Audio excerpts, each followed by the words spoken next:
brush up on your French, or simply enjoy the French atmosphere with French music, French books, croissant, cheese, and wine. So that's perfect.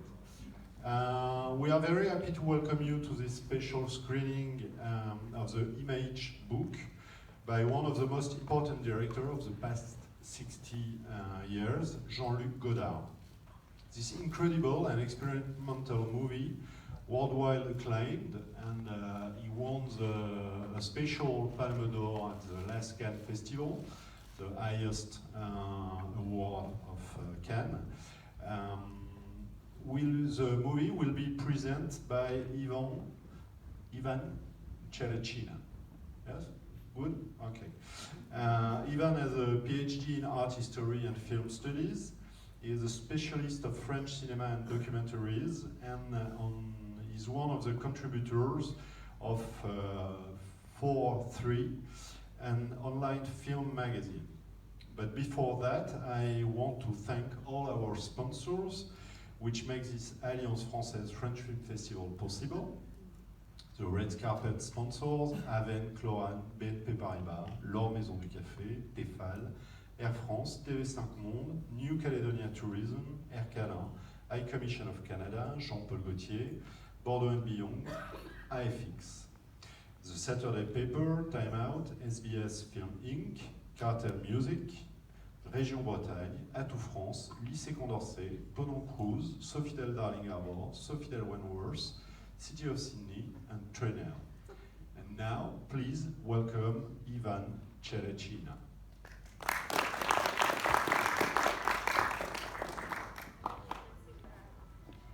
Hello. Okay.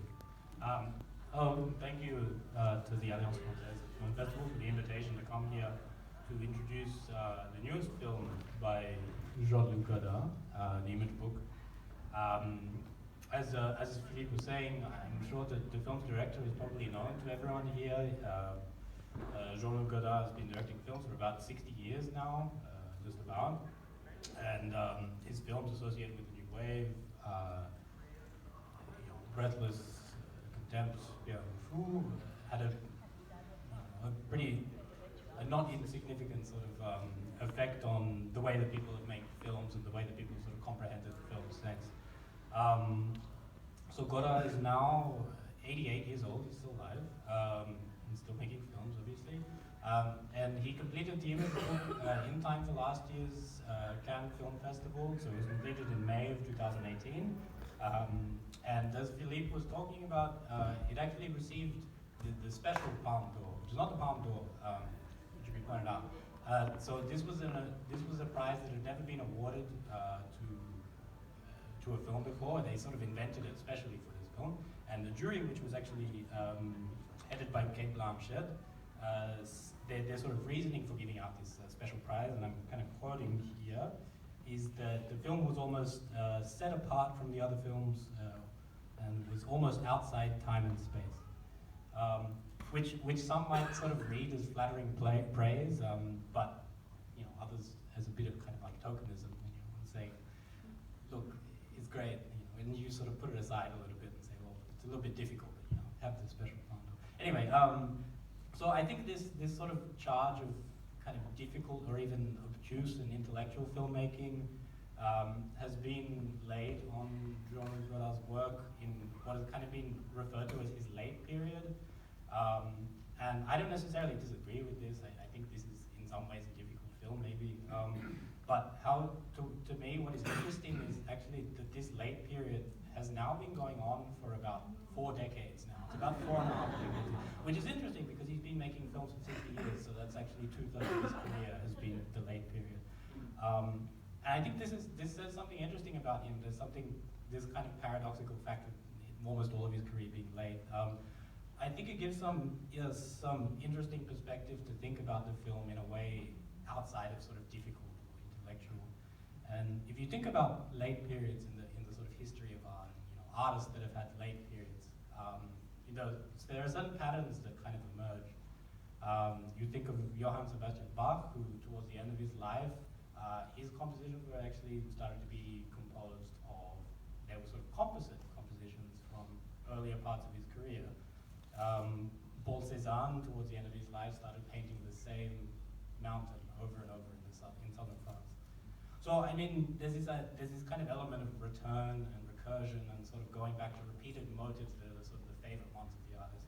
I think that's probably the reason why people keep referring to this as kind of late Godard, and these kind of last 40 years of being late Godard, because there are these sort of central obsessions that keep on returning and that keeps on sort of coming back to. I think they've sort of pretty clearly emerged to be about the history of film itself. So he's kind of started making films about film in a way, and kind of asking questions about film in relation to histories of the 20th and 21st centuries. So asking, you know, what is the relationship between cinema and the last sort of 100 years of history? What ways can it allow us, you know, how can the relationship between cinema and, you know, the role of its images be understood in decrypting what happened and sort of, you know, seeing what will happen in the future, and how are cinema's images different to other images that exist in the world? Now there are so many. So anyway, these questions have kind of been asked increasingly through re-editing film footage that already exists. That's the other sort of big part of late Godard. And so this film that we're about to see today is a very good example of that, of this kind of practice of reusing pre-existing images. When it was initially sort of conceived, it was meant to be entirely composed of images from other people's films. And the film that you will see in its final form is pretty close to this, actually.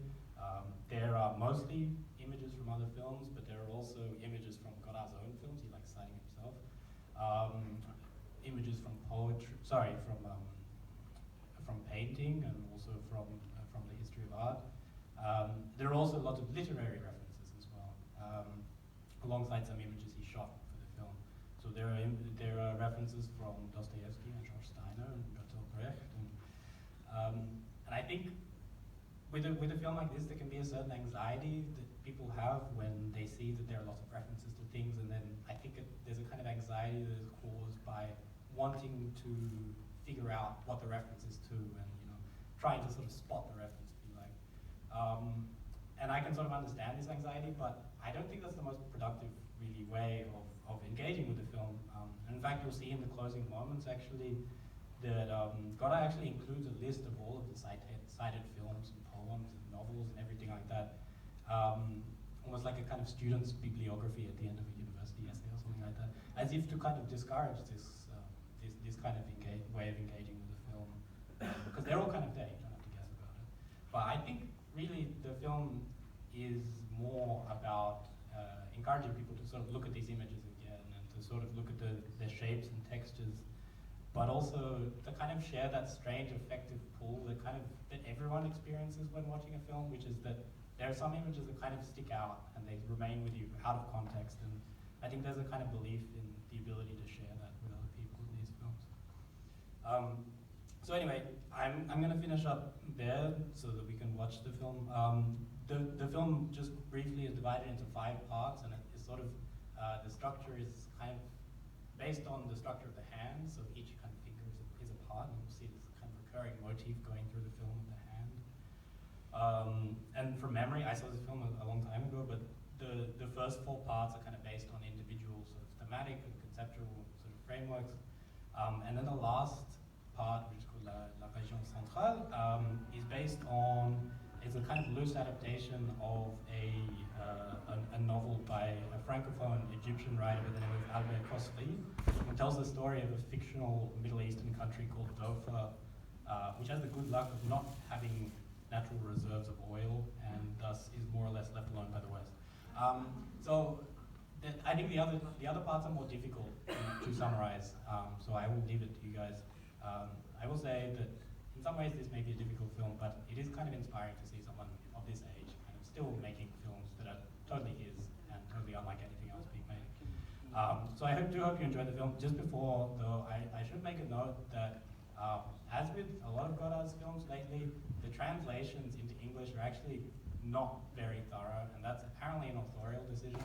But so there are parts of the dialogue and the sort of voiceover that are translated, but it's only about half, unfortunately. So Anglophone viewers will have one film, French viewers will have better 2, I suppose. So anyway, I hope you enjoy. Thank you.